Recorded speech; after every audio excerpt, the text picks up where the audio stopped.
Okay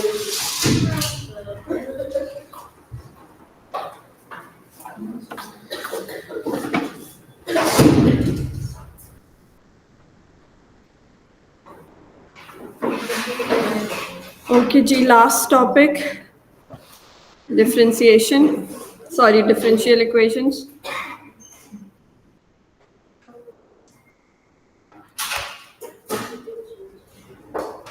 Okay. अच्छा, इस topic में ऐसा कुछ नहीं है जो नया सीखना। डिफरेंशिएशन आनी चाहिए, इंटीग्रेशन आनी चाहिए, लॉग आनी चाहिए, ये तीनों आनी चाहिए। हम डायरेक्टली क्वेश्चन से स्टार्ट करेंगे कि इसमें करना क्या होता है। कोई नई थ्योरी नहीं है, लेकिन आता इससे हर साल सवाल आता है और ठीक ठाक मार्क्स का आता है। जैसे ये एक बिल्कुल बेसिक सा क्वेश्चन आया हुआ है, बट इट्स फॉर 8 मार्क्स। ठीक है, आएगा हर पेपर में आएगा और मिनिमम 8 मार्क्स का आएगा। 12-13 मार्क्स का भी चला जाता है। एक क्वेश्चन इसका डिफरेंशियल इक्वेशन का, ठीक है, तो इम्पोर्टेंट टॉपिक है। ओके, बट कोई नई थ्योरी नहीं है, that is the good thing. अच्छा, अब कहा है variable x and y satisfy this differential equation. Differential equation में ना आपको एक d y by d x नजर आएगा। अच्छा, it is given that y is equals to 0 and x is equals to 0. Solve the differential equation and find the values of y when x is equals to 2. अच्छा, अब करना क्या होता है कि dy को इक्वेशन की एक तरफ लिखना होता है और dx को इक्वेशन की एक तरफ लिखना होता है। x की टर्म्स dx के साथ लिखेंगे और y की टर्म्स dy के साथ लिखेंगे। ठीक है, ये ऑब्जेक्टिव होता है। तो हम बीच में एक इक्वल्स टू का साइन लगाएंगे।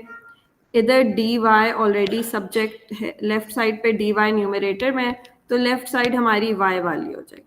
ठीक है, इधर डी वाई आ गया, ये डी वाई इधर भी रखेंगे, ये डी एक्स इधर जाएगा, सॉरी ये एक्स स्क्वायर प्लस 3 इधर जाएगा और ये डी एक्स उधर चला जाएगा।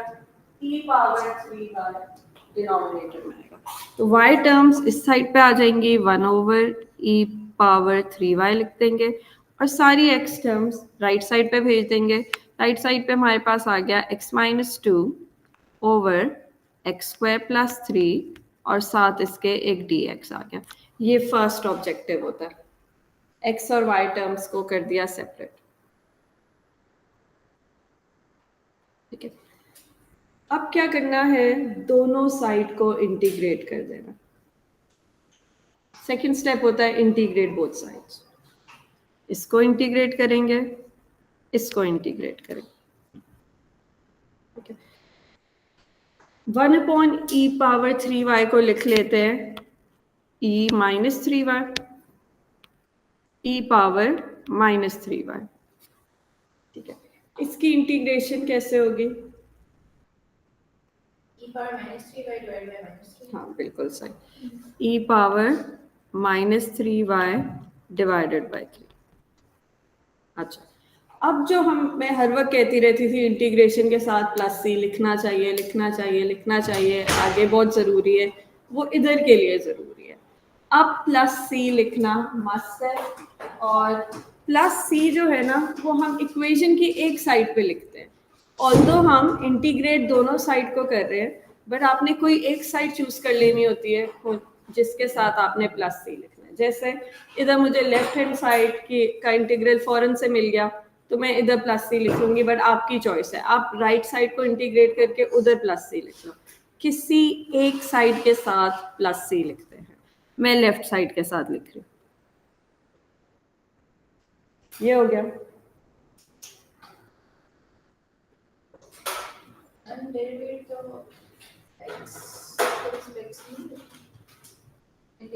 नहीं, y के साथ करें, y से करें, -3 आएगा, मुझसे मिस हुआ, -3। एक भी इस क्वेश्चन में साइन की गड़बड़ हुई ना, डिजास्टर, तो डबल चेक जरूर करना चाहिए। ओके, अब जो राइट साइड वाला इंटीग्रल है उसको कैसे करना है इंटीग्रेट, हम पहले स्प्लिट कर देंगे डिनोमिनेटर को। ठीक है, x over x square plus 3 D x separate कर लेते हैं, फिर -2 बाहर लिखते हैं, 1 upon x square plus 3 D x separate कर लेते हैं।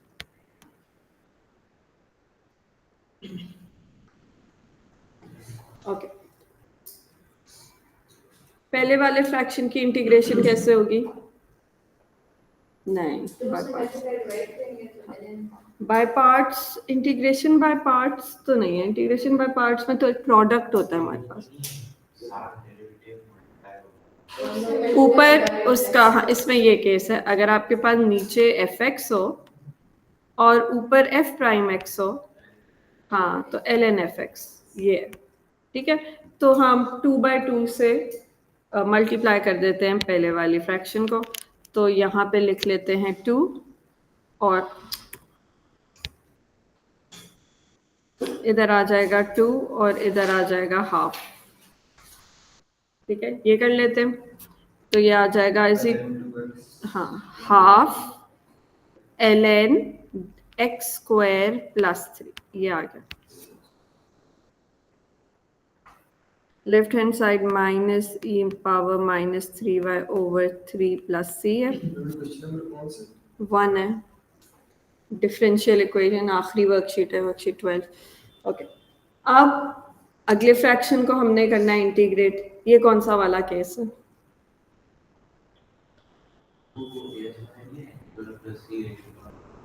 नहीं, ये कभी हो ही नहीं सकता।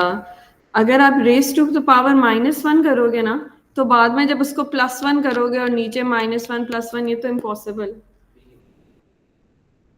ये है केस वो वाला। नहीं नहीं, ऊपर नहीं जा सकते। अच्छा, मैंने ना यहाँ पे कल नोट्स अपडेट करी थी, तो मैं उनको दिखा भी देती हूँ। इंटीग्रेशन इंट्रोडक्शन, उसमें ना जब भी रैशनल फंक्शन आ रहा है, रैशनल फंक्शन का मतलब है कि नीचे डिनोमिनेटर आ रहा है, तो उसके मैंने थोड़े रिवीजन नोट्स लिखे हैं। जब भी डिनोमिनेटर में फंक्शन देखोगे ना, तो इनमें से कोई एक चीज हो रही होगी। एक सेकंड में बोर्ड पे पेस्ट भी करती हूँ।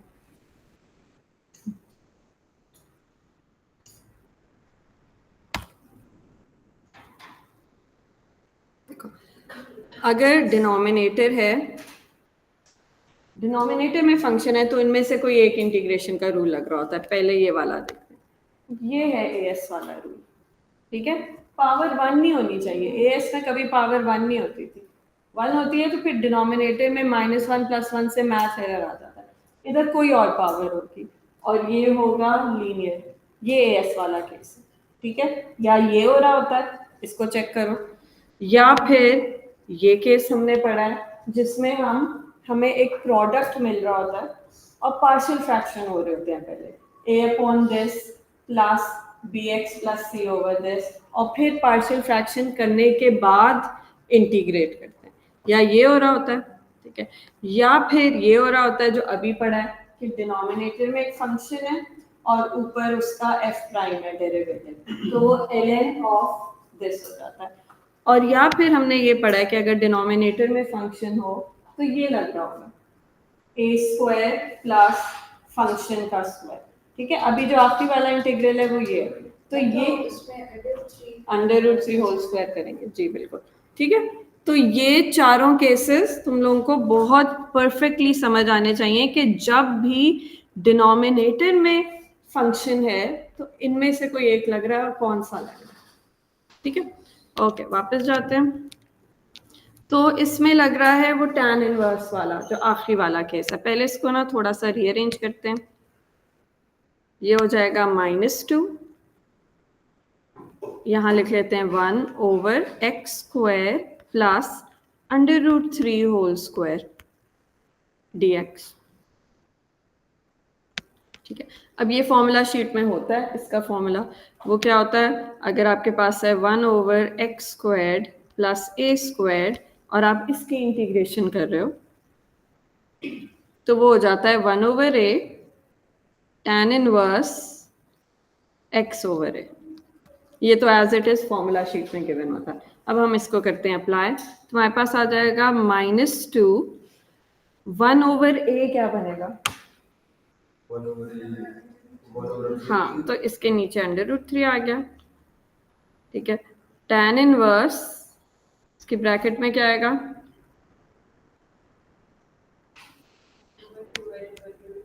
x डिवाइडेड बाय हाँ √3 ये हो गया, ठीक है।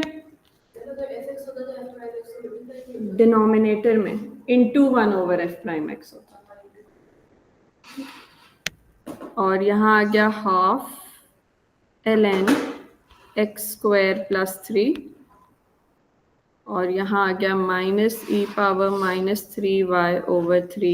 + c। Like I said before, in question में +c एक तरफ डलेगा, या लेफ्ट साइड पे इंटीग्रेट करके +c डाल दो, या राइट साइड पे इंटीग्रेट करके +c डाल दो, दोनों तरफ नहीं आएगा। और ये +c बहुत बहुत बहुत इंपॉर्टेंट होता है।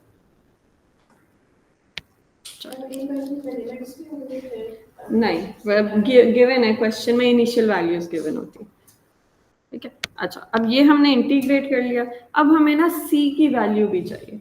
c की वैल्यू कैसे निकलेगी, क्वेश्चन में ढूंढेंगे क्या गिवन है। It is given when the y = 0, x = 0। ये सब्स्टिट्यूट कर देते हैं अपनी इक्वेशन में और c निकाल लेते हैं, ठीक है।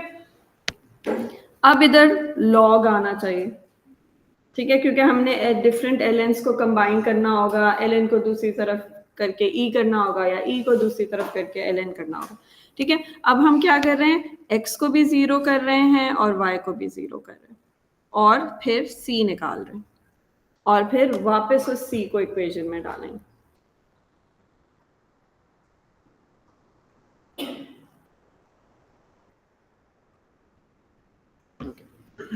तो करते हैं 0, जब y 0 हो जाएगा तो ये क्या बनेगा, ये फ्रैक्शन क्या बन जाएगा, -1/3, ठीक है। सो -1/3 + c equals half ln 3 -2/√3 tan inverse 0, तो 0 ही होगा, ये तो खत्म हो गया। तो c हमारे पास आ रहा है हाफ ln 3 + 1/3, ये आ गया।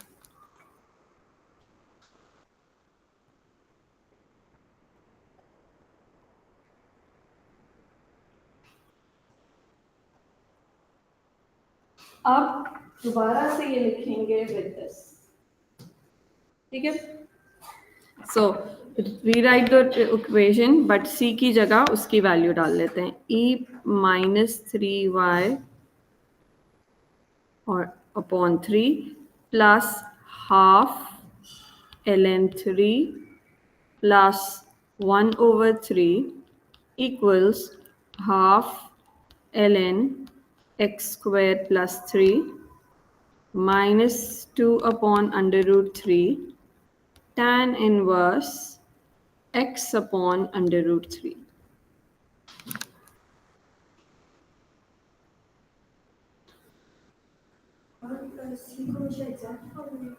हाँ जी, सी एग्जैक्ट लिखेंगे, बिल्कुल एग्जैक्ट लिखेंगे। ओके, अब क्या करना है, क्वेश्चन में इसके बाद कह रहे हैं सॉल्व द डिफरेंशियल इक्वेशन, वो हम कर चुके हैं, and find the value of y when x is 2। अब x की जगह 2 डाल देंगे और y की वैल्यू निकाल लेंगे, ठीक है। तो y तो इसमें है, पहले इसको सब्जेक्ट बना लेते हैं, सब कुछ उधर कर देते हैं और x की जगह साथ 2 भी डाल देते हैं, ठीक है। आई थिंक इसका एक डेसिमल आंसर है, सो अब एग्जैक्ट वैल्यूज नहीं चाहिए। सो यहाँ लिख लेते हैं पहले -e⁻−3y/3 इक्वल्स, सब कुछ दूसरी साइड पे लेके जा रहे हैं, हाफ ln x की जगह हम 2 सब्सटीट्यूट कर रहे हैं, तो यहाँ आ जाएगा ln 7, फिर -2/√3 tan इनवर्स 2/√3, और फिर आ जाएगा -½ ln 3 और फिर -1/3। अब ये बहुत केयरफुली, हौसले से, तसल्ली से पूरा कैलकुलेटर में एंटर करते हैं ताकि कोई प्लस माइनस का ब्लंडर ना हो। फिर हम उससे 3 मल्टीप्लाई कर देंगे, फिर हम उससे -1 डिवाइड कर देंगे, फिर उसका ln ले लेंगे, फिर उससे -3 डिवाइड कर देंगे, ठीक है। आहिस्ता आहिस्ता करेंगे काम।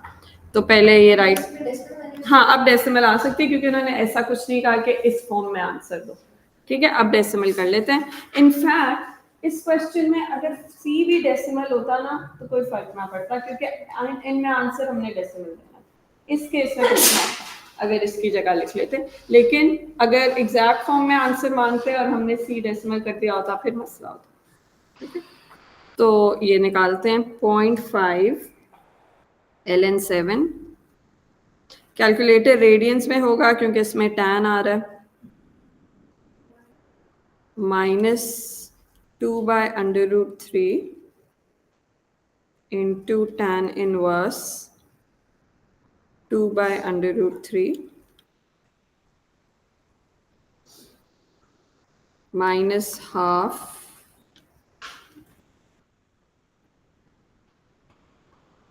ln3 और -1/3। ये किसी ने किया है? कंफर्म कर लें पहले, हमारा सेम आ रहा है। मेरे पास आ रहा है -0.89934, ठीक है। तो ये लिख लेते हैं -e⁻−3y/3 इक्वल्स -0.8993458। अब इसको 3 से मल्टीप्लाई कर देते हैं, -1 से डिवाइड कर देते हैं, इंटू 3 डिवाइडेड बाय -1। तो अब मेरे पास आ रहा है e⁻−3y इक्वल्स 2.698035। ज़्यादा सारी वैल्यूज लिखेंगे। अब लेंगे इसका ln और फिर इसको डिवाइडेड बाय -3 कर देंगे। एक ही स्टेप में कर लेते हैं। ln ले लिया इसका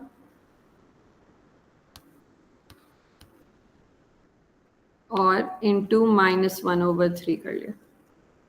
ln आंसर इंटू, हाँ जी,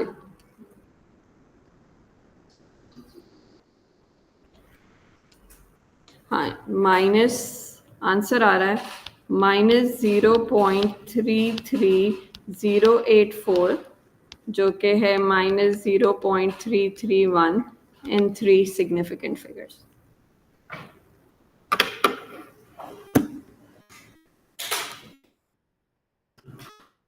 ठीक है, तो कुछ थ्योरी में हमने कुछ नया नहीं सीखा, सिवाय के dx और dy को सेपरेट करना है और एक साइड पे प्लस से लिखना है, ठीक है। बाकी सारी इंटीग्रेशन के रूल्स, सारे डेरिवेशन के रूल्स और लॉग के रूल्स फिर इसमें यूज नहीं हुए, लेकिन होते हैं क्वेश्चंस में जब आपने ln की टर्म्स को सिंप्लीफाई करना होता है, तो ये आना चाहिए। अगला सवाल देखते हैं।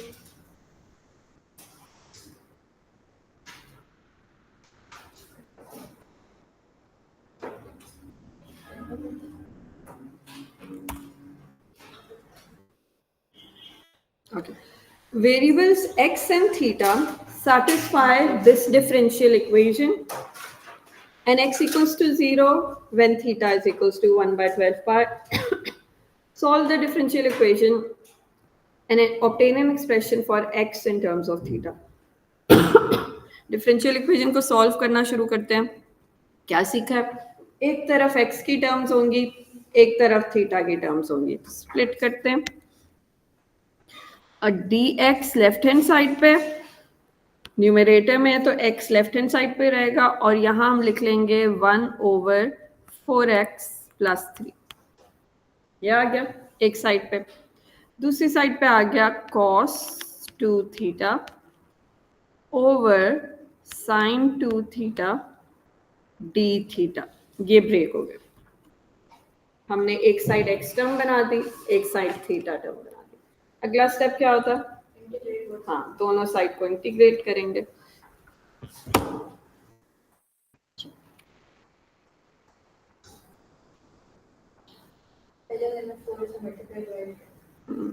ठीक कर लेते हैं, एक सेकेंड मुझे देना।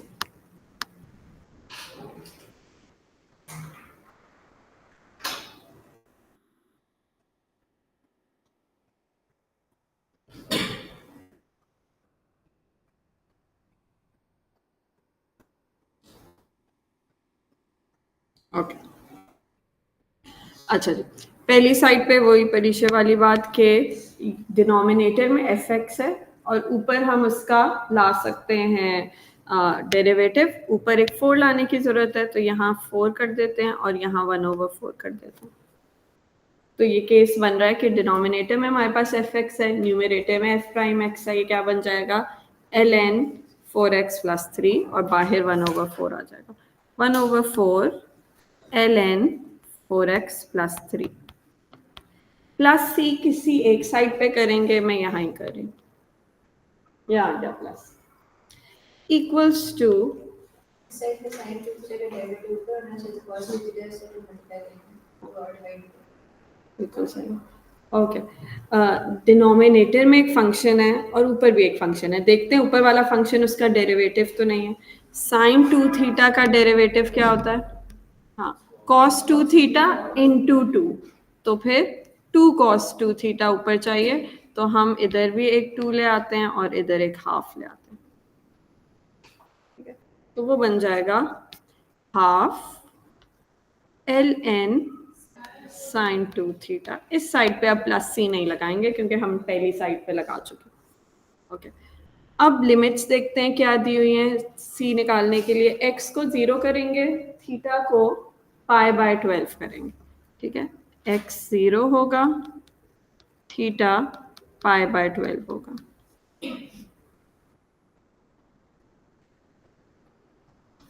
ओके, सो यहाँ बनेगा 1/4 ln 3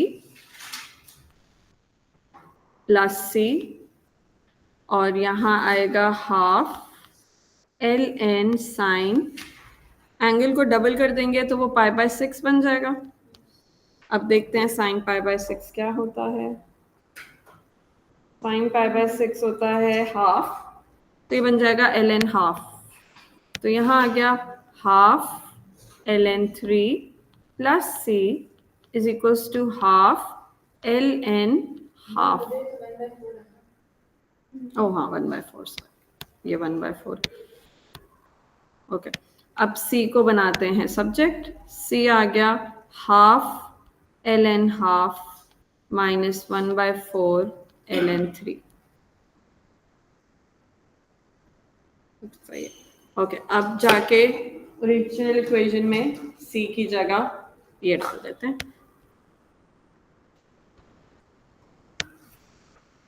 1/4 ln 4x + 3, यहाँ लिखेंगे half ln half minus 1/4 ln 3 equals half ln sine 2 theta. ठीक है, सॉल्व हो गई हमारी डिफरेंशियल इक्वेशन। आखिरी पार्ट में क्या कह रहे हैं, obtain an expression for x in terms of theta. x को हमने सब्जेक्ट बनाना है। ठीक है, तो x खाली इसमें, पहले बाकी सब उधर लेके जाएंगे और लॉग के रूल्स यूज करके ना इसको कोई एक ln की टर्म बनाएंगे, ऐसा कुछ करेंगे। लेट्स सी होता है कि नहीं होता। तो 1/4 ln 4x + 3 इधर ही रखते हैं और बाकी सब हाफ ln साइन 2 थीटा इधर आ गया, माइनस हाफ ln हाफ इधर आ गया, प्लस 1/4 ln 3 इधर आ गया। ओके, इसका अगर हम पहले तो 1/2 कॉमन ले लेते हैं सबके। ठीक है, सारों के 1/2 कॉमन ले लेते हैं। ओके, तो ये आ जाएगा, क्योंकि अब हमारा क्या ऑब्जेक्टिव है कि ये ln की टर्म्स ना मर्ज करके कोई सिंगल ln जाए।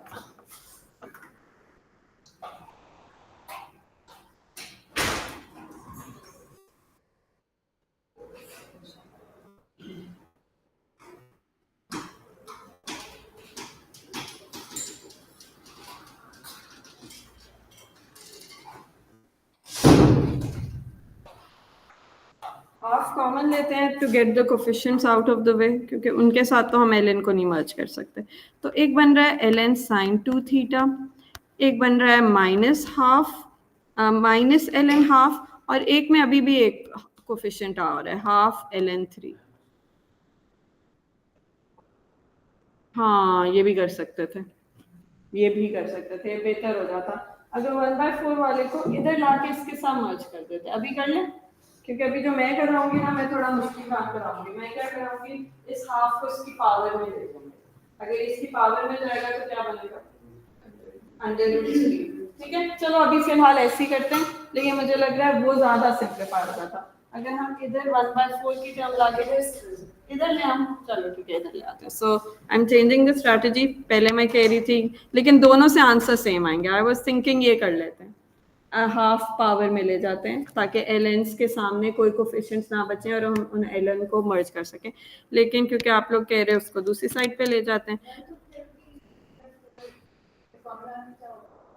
वो दोनों एलएन मर्ज हो जाएंगे ना। हाँ ठीक है, चलो यूं भी कर लेते हैं। तो अगर इस एलएन को यहाँ ले जाएं, यहाँ ले जाते हैं, तो आ जाएगा 1/4 कॉमन ले लेते हैं। ln 4x + 3 माइनस ln 3 हो गया, ठीक है, इक्वल्स टू यहाँ हो गया हाफ कॉमन और यहाँ हो गया ln sin 2 theta minus ln half, ये हो गया। अच्छा, अब इन एलेंस को मर्ज करते हैं। माइनस हो रहे हैं तो क्या करेंगे, divide. So 1/4 ln 4x + 3 upon 3 is equals to 1/2 ln, merge होके क्या बनेगा, sin 2 theta divided by half, simplify होके क्या बनेगा, हाँ 2 ऊपर आ जाएगा। सो 2 sin 2 थीटा हो गया, ये आ गया। ठीक है, मर्ज होके मैंने एक स्टेप मिस किया, यहाँ लिख लेती हूँ। sin 2 theta divided by half है, लेकिन फिर वो 2 ऊपर चला जाएगा। ठीक है, अच्छा जी, अब इस 4 को इधर ले आते हैं और इसको 2 बनाते हैं। ठीक है, तो ये बन गया 2। अब हमारे पास आ रहा है ln 4x + 3 अपॉन 3 और यहाँ आ गया 2 टाइम्स ln 2 sin 2 थीटा, ये आ गया। ओके, अब इस 2 को यहाँ से ख़त्म करना है ताकि हम दोनों एलेंस को कैंसिल कर सकें। क्या करेंगे, पावर में ले जाएंगे, ये ना इधर इस पूरे की पावर में, ठीक है, ये 2 ऊपर जाएगा। अब लॉग का रूल यूज हो रहा है, इसकी पावर में आ जाएगा। ठीक है, तो ये बन जाएगा ln 2 sin 2 theta whole power 2। और अब ये फायदा होगा कि दोनों साइड्स के हम ln कट कर देंगे, तो बहुत ज़्यादा हमने सिंप्लीफाई कर ली इक्वेशन। 4x + 3 अपॉन 3, ln इधर से भी कैंसिल, ln इधर से भी कैंसिल। अब x हमारा सब्जेक्ट बनने के लिए रेडी है। ठीक है, इधर का अगर हम होल स्क्वायर करें तो जी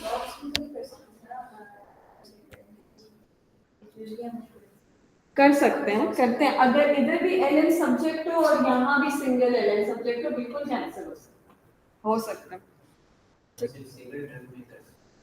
क्या मतलब, हाँ एक लॉग हो, जैसे इस तरह होता है ना, समझो यहाँ √x हो और यहाँ √y हो, तो खाली इस केस में अंडर रूट कैंसिल हो रहे होते हैं, क्योंकि असल में दोनों साइड पे स्क्वायर कर रहे होते हैं। ठीक है, तो खाली सिंगल टर्म में कैंसिल होंगे, मल्टीपल टर्म्स में नहीं हो सकता। ओके, तो अब ये बन गया 4x + 3 अपॉन 3 और ये बन गया 4 sin स्क्वायर 2 थीटा। अब बस एक सब्जेक्ट बना लें, पहले बन जाएगा ये 12 sin स्क्वायर 2 थीटा -3/4 और काम खत्म, बन गया एक सब्जेक्ट।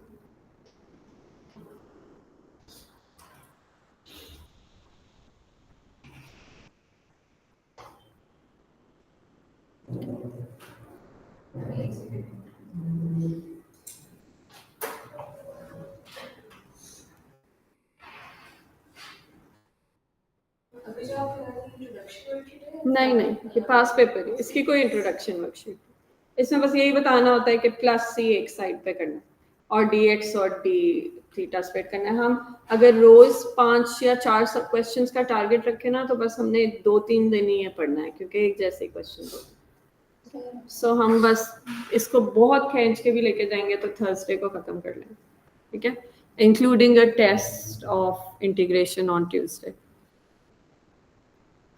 तो पूरे लिसन में पूरे लेसन का टेस्ट होगा। क्वेश्चन 3 करते हैं।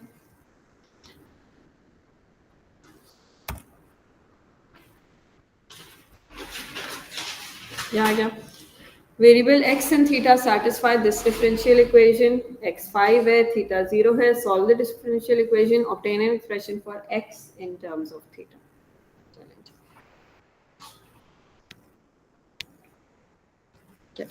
x की टर्म्स लेफ्ट हैंड साइड पे आएंगी क्योंकि उधर dx न्यूमरेटर में है। इसको पहले एलसीएम लेते हैं इधर थीटा x वाले टर्म का। ये बन जाएगा x plus 5 over 5 sine square 2 theta. तो अब ये बन जाएगा 5 over x plus 5 dx is equals to sine square 2 theta d theta. Integration integration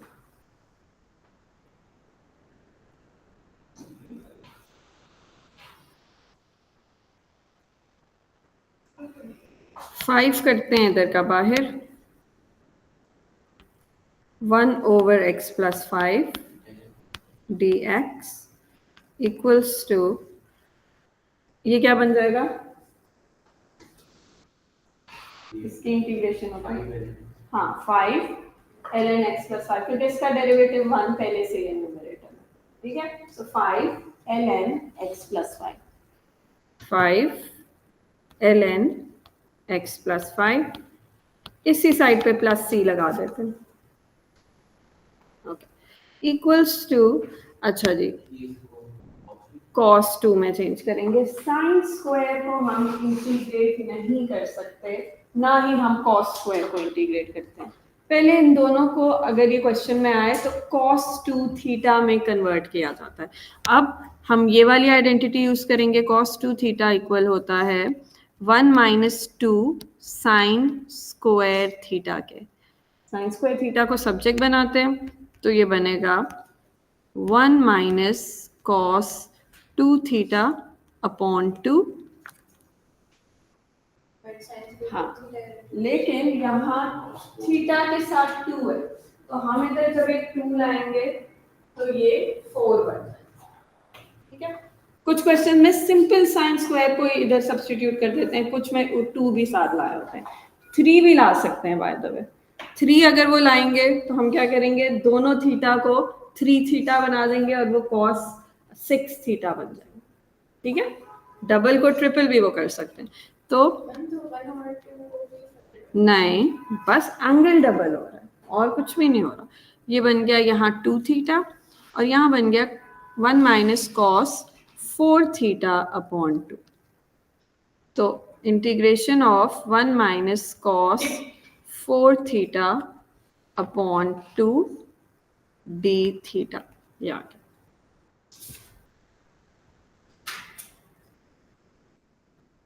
okay, अब हम इसको करते हैं इंटीग्रेट। हाफ अलग कर लेते हैं, हाफ माइनस इसका भी हाफ बाहर निकालते हैं, half cos 4 theta d theta और इसके साथ भी एक d थीटा था, ठीक है।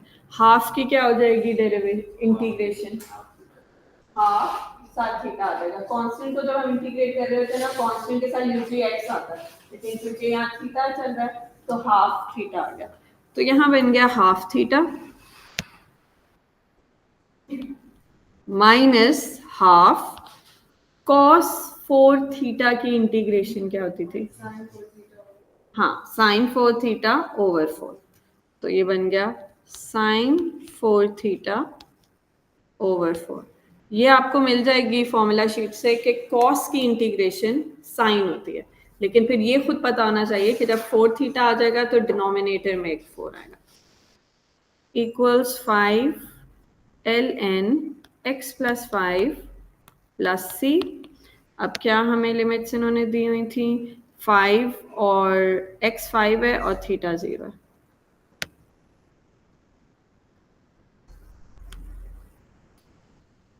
ओके, तो ये आ गया 5 ln 10 plus c equals, right hand side तो खत्म हो गई, थीटा भी 0 है, साइन 0 भी 0 है, तो ये तो खत्म हो गया। तो c आ गया हमारे पास -5 ln 10।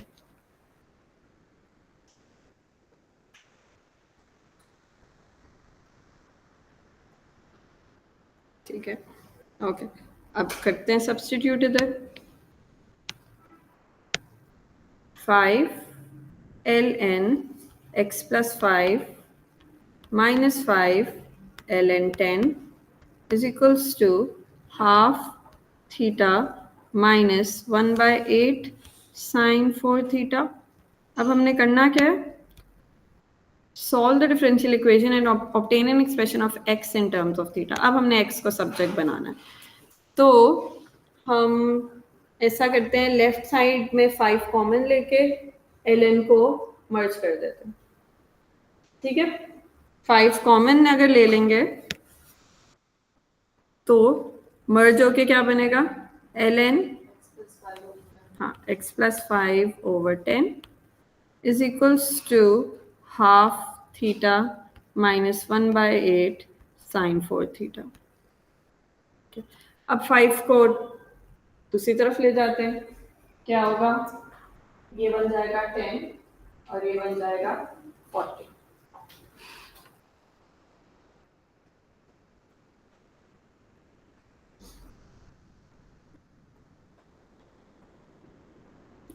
सो ये बन गया 1 over 10 theta minus 1 over 40 sine 4 theta, और इधर है ln x प्लस 5 ओवर 10। अब ln तो ख़त्म करने की सिचुएशन ही नहीं है क्योंकि दूसरी साइड पे ln है ही नहीं, तो हाँ, ln उधर जाके वो सब कुछ पावर में चला जाएगा, तो x प्लस 5 अपॉन 10 और e की पावर में ये सब कुछ 1 over 10 theta minus 1 over 40 sine 4 theta.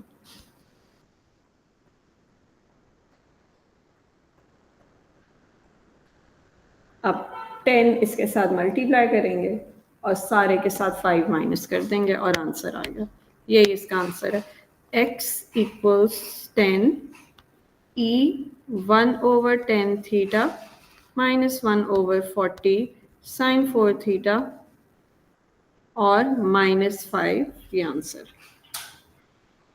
बिल्कुल यही आंसर। बस आंसर में उन्होंने 1/10 को इधर भी कॉमन निकाला हुआ है, उसकी जरूरत ऐसे ही थी।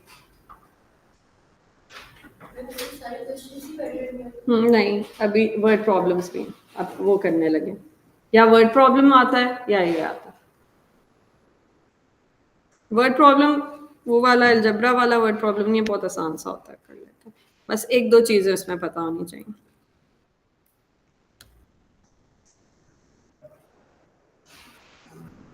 अब ये भी 10 मार्क का क्वेश्चन है और रिसेंट ही क्वेश्चन है, तो like I said heavy duty सवाल ज़रूर आता है, ये नहीं होगा कि किसी पेपर में डिफरेंशियल इक्वेशन का क्वेश्चन ही ना हो, हर पेपर में होगा डिफरेंशियल इक्वेशन का क्वेश्चन और रफली 8+ मार्क्स का ही होता है।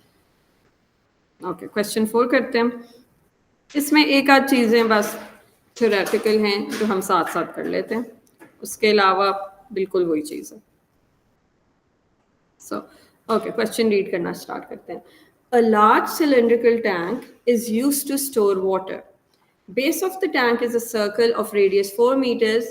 At time t meters, the depth of the water in the tank is h. There is a tap at the bottom of the tank. When the tap is open, water flows out of the tank at a rate proportional to the square root of the volume of the tank। ये बहुत important statement है, इससे हम ना अपनी equation बनाएंगे। हाँ, equation इसमें खुद बनती है पर बहुत आसान होती है, इसमें कोई बिग डील नहीं। दोनों आते हैं। अब देखो इसमें इन्होंने रिसेंट अक्टूबर नवंबर में ये दे दिया, उससे पिछले मई जून में उन्होंने सिंपल इक्वेशन थी, कुछ भी दे सकते, you need to be ready for both of them. कुछ नहीं कह सकते बेटा, आपने इसकी भी तैयारी करनी है, बहुत आसान है, कुछ भी नहीं है। ठीक है, जिससे हमने चेन रूल नहीं किया था एएस में, वो इतने सारे वर्ड्स होते थे, अंदर कुछ होता नहीं था, ये बिल्कुल उसी तरह। ठीक है, अच्छा जी, अब उन्होंने कहा है द वाटर फ्लोज आउट। एक तो ये आउट बहुत इंपॉर्टेंट है, इन के लिए कुछ और करते हैं, आउट के लिए कुछ और करते हैं। अब आउट में कम हो रहा है ना पानी, तो ये जहन में रखना है। ठीक है, ये थियरी का पार्ट होता है।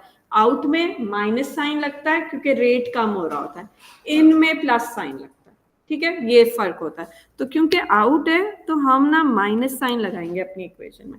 अब उन्होंने कहा है the rate the water flows out of the tank. अब water flows out of the tank का मतलब है वॉल्यूम की बात हो रही है, dv ओवर dt की बात हो रही है। ठीक है, वाटर वॉल्यूम ही होता है ना, so water flows out of the tank at the rate upon dt होता है, ये हमें as से पता है, तो ये dv ओवर dt की बात हो रही है।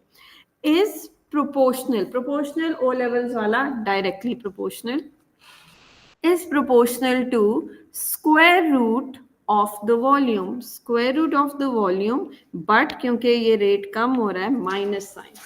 अगर ये इन होता तो हमारा वॉल्यूम लेवल बढ़ रहा होता, प्लस साइन, क्योंकि ये कम हो रहा है तो माइनस साइन। ये चीज बहुत इंपॉर्टेंट है कि प्लस लगेगा या माइनस लगेगा। वैसे भी आपको यहाँ भी नजर आ जाएगा, अगर आप माइनस लगाना भूल भी गए ना, तो जब आपने डिराइव करना होगा तो आपका माइनस आ ही नहीं रहा होगा, और होपफुली क्लिक हो जाएगा कि ये माइनस वाला क्वेश्चन था। ठीक है, so not a big deal, but याद रखना है कि नेगेटिव लगेगा।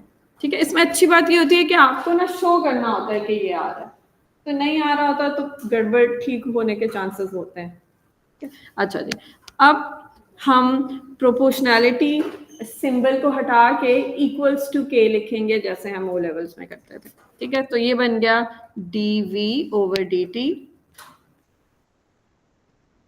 Equals to minus k under root v।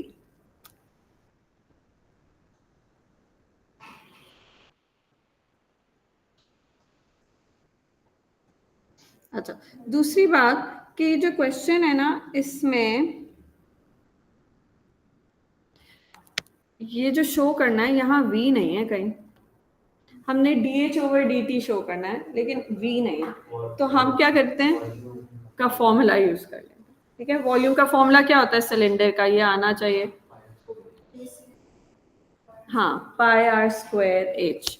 ठीक है, सो ये बन जाएगा dv over dt equals minus k square root pi r square h. Okay,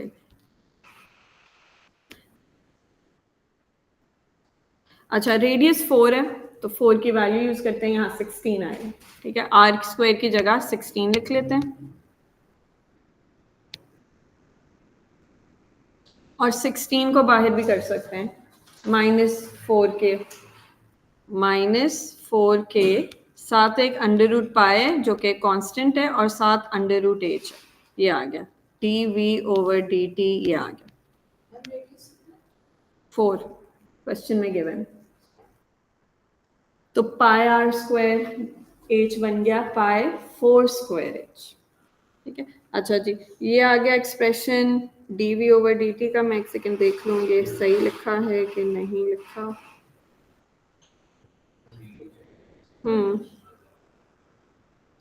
हाँ ठीक है, यहाँ तक ठीक है। अच्छा जी, अब क्वेश्चन में उन्होंने कहा है show that dh over dt is equals to this. अब लगेगा as वाला चेन रूल।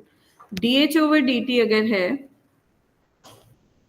तो हम दो फ्रैक्शंस बनाएंगे, यहाँ dh यहाँ dt, और बाकी दो में क्या लिखेंगे, हाँ dv और dv।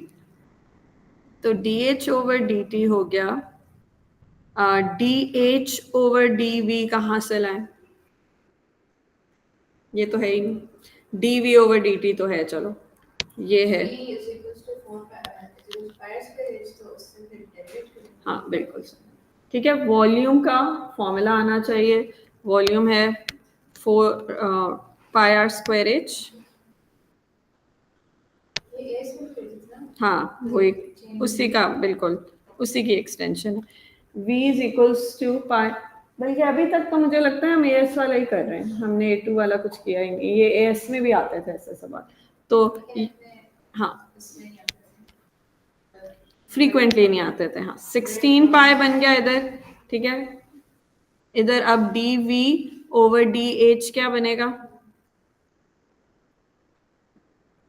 अगर हम इसको एच से डेरिवेट करेंगे क्या बनेगा, हाँ 16 पाई, ठीक है। अब सब्सटीट्यूट कर लेते हैं, यहाँ करेंगे 1/16 पाई क्योंकि उसका रेसिप्रोकल लेना है, into -4k under root pi under root h, ये आ गया। तो d h over d t आ रहा है हमारे पास -4k under root pi under root h, और नीचे 16 पाई है। 4 और 16 कैंसिल करेंगे और पाइस को भी सिंप्लीफाई करेंगे, तो ये हमारे पास आ रहा है d h over d t equals negative sign, नीचे 4 और नीचे अंडर रूट पाई आ जाएगा, ठीक है। और ऊपर आ जाएगा 4k अंडर, नहीं 4 तो खत्म हो गया, k under root H,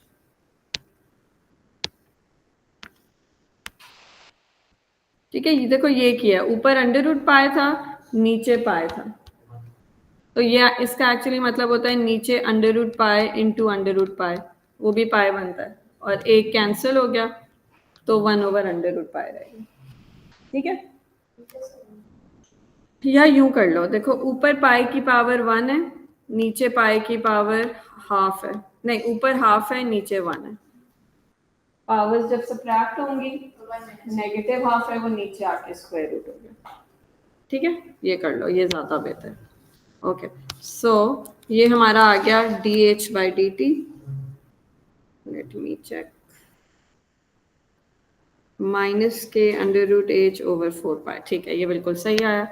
okay अगले पार्ट में क्या करना है, at time t is equals to 0 the tap is open, it is given that h is equals to 4 when t is equals to 0 and h is equals to 2.25 when t is equals to 20, solve this differential equation। अच्छा अब इस differential equation को solve करना है, उन्होंने हमें दो pairs दिए हुए हैं, एक उन्होंने कहा हुआ है h 4 है जब t 0 है, और एक और पेयर दिया हुआ है जब h 2.25 है तो t 20 है, इसका मतलब है हम c भी निकाल सकते हैं और जो k है ना वो भी निकाल सकते हैं, इसीलिए हमें दो पेयर्स दिए हैं, तो हमें मोस्ट प्रॉब्ली दोनों की वैल्यूज निकालनी होंगी, वरना एक पेयर ही देते।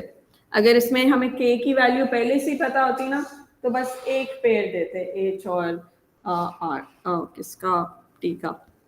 ओके अच्छा जी, अब इसको हम सॉल्व करते हैं, तो हम एक साइड पे dh की टर्म्स रखेंगे, एक साइड पे t की टर्म्स रखेंगे, तो dh तो लेफ्ट हैंड साइड पे है, उसके ऊपर आ जाएगा 1/√h is equals to, t की तो कोई टर्म है ही नहीं तो हम बस इधर dt लिख लेंगे और बाकी कॉन्स्टेंट्स इधर ले आते हैं, -k और 4√पाई, तो dh एक साइड पे आ गया और उसका √h उसकी साइड पे आ गया, बाकी सब कुछ हमने राइट साइड पे कर दिया dt के साथ।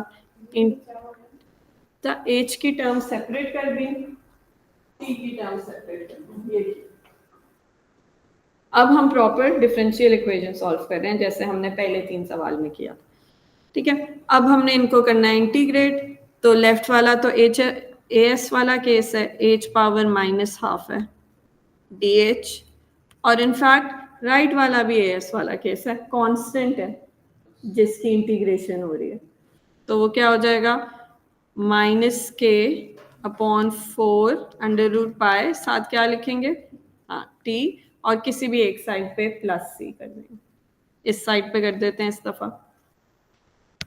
ओके लेफ्ट हैंड साइड को इंटीग्रेट करते हैं तो h हाफ अपॉन हाफ होगा तो उसको 2 लिख लें, ठीक है, is equals to this. Okay एक तो उन्होंने बताया था, क्या क्या बताया, एक t जब t 0 है तो h 4 है, पहले ये यूज करते हैं। t 0 है, h 4 है, इससे हमारे पास c आ जाएगा। तो c क्या आ रहा है? हाँ 4 आ रहा है, c is 4। ठीक है, ये तो 0 के खत्म हो गया। 4 का स्क्वायर रूट 2, 2 इंटू 2 4, c 4 आ गया। तो अब हम इसको दोबारा से लिखते हैं, 2h power half is equals to minus k over 4 pi t. ओ पाई नहीं था, अंडर रूट पाई था, ये बहुत ध्यान रखना है, यहाँ भी अंडर रूट पाई और टी और फिर साथ आ गया +4। ठीक है, अब एक और पेड़ दिया हुआ है, वो इसलिए दिया हुआ है ताकि आप के भी निकाल लें। वो दूसरा पेड़ क्या है कि जब टी 20 है और एच 2.25 है।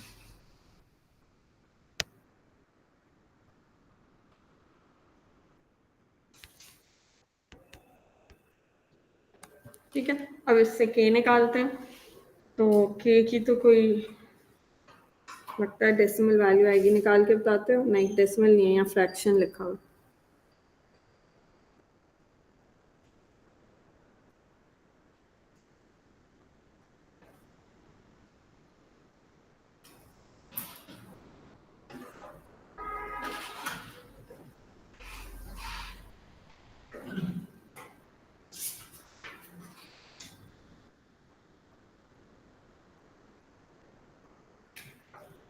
क्या आती है के की वैल्यू?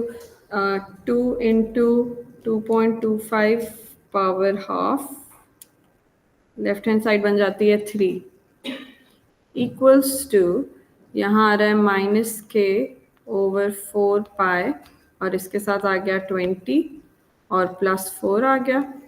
तो पहले तो ये -1 हो गया, is equals to minus k over 4 pi into 20। अब ये बन जाएगा, अच्छा इसके साथ अंडर रूट पाई है, यहाँ पे भी अंडर रूट पाई है।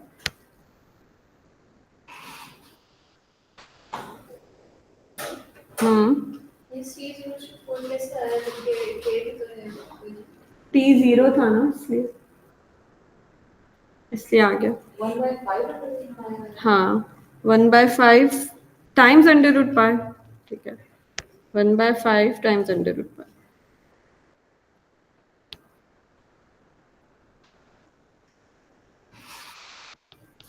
इज इक्वल्स टू के।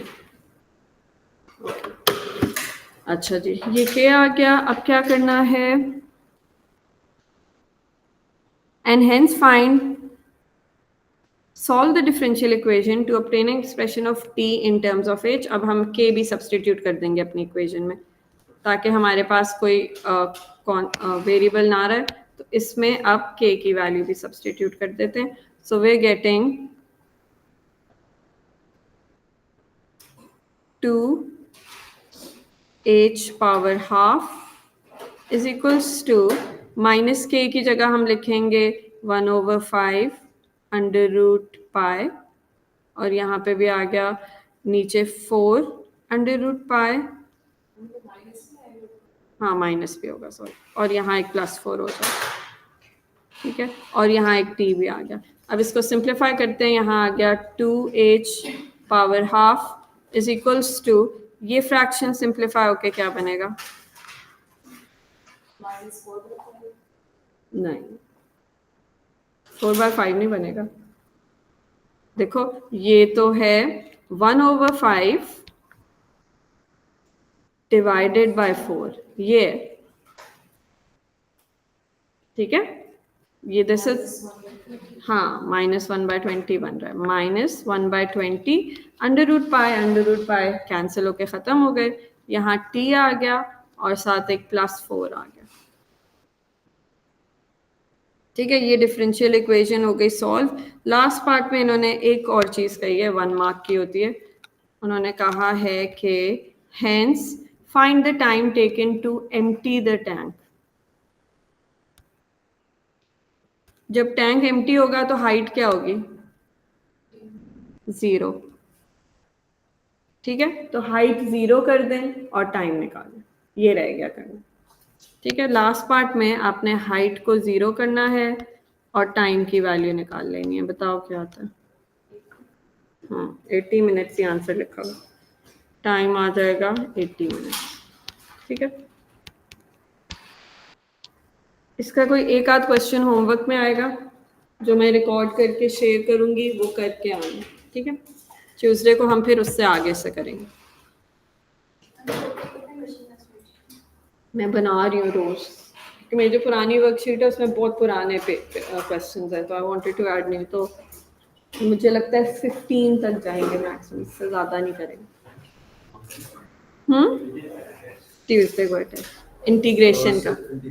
हाँ, और फ्राइडे को इसका भी ले लूँगी, फिर अगला हफ्ता पास पेपर्स करेंगे।